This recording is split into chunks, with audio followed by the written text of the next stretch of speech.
Bismillahirrahmanirrahim. Tentang hukum berwudu di kamar mandi atau toilet. Para ulama memakruhkan mengucapkan zikir kepada Allah di kamar mandi atau di WC sebagai bentuk mengagungkan nama Allah, yang tidak selayaknya disebut di tempat semacam itu. An-Nawawi mengatakan, dimakruhkan berzikir dan berbicara ketika buang hajat, baik di dalam ruangan maupun di luar ruangan, kecuali karena keadaan terpaksa. Sampai sebagian ulama kami yaitu mazhab Syafi'iyah mengatakan, jika orang yang di dalam WC ini bersin maka tidak boleh membaca hamdalah, tidak pula mendoakan orang yang bersin, tidak menjawab salam, tidak menjawab adzan. Bahkan orang yang memberi salam kepada orang yang berada di WC dianggap bertindak ceroboh, sehingga tidak berhak dijawab.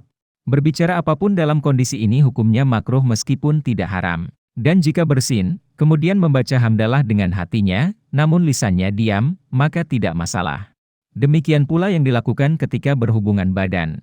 Al-Azkar nomor 26. Selanjutnya An-Nawawi membawakan dalil hadis dari Ibnu Umar radhiyallahu anhuma, bahwa ada seseorang yang bertemu Nabi Shallallahu alaihi wasallam ketika beliau sedang buang air kecil.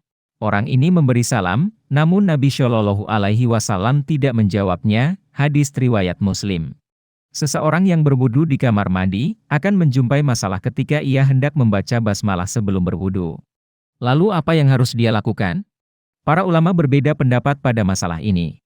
Pertama, membaca basmalah dalam hati, tanpa menggerakkan lisan.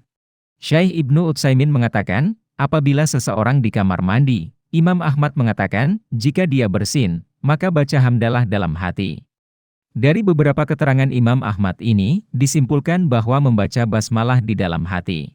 Asy-Syahrul Mumtik. Kedua, membaca basmalah dengan diucapkan.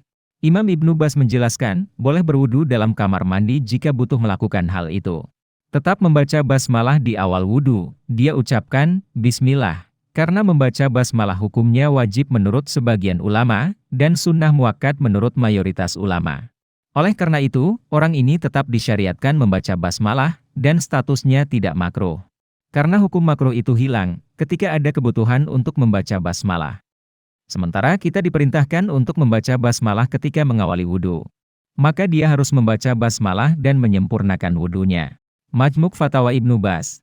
Hal yang sama juga difatwakan Komite Fatwa Ulama Arab Saudi, makruh mengucapkan nama Allah di kamar mandi, yang digunakan untuk buang hajat. Sebagai bentuk menyucikan dan memuliakan nama Allah.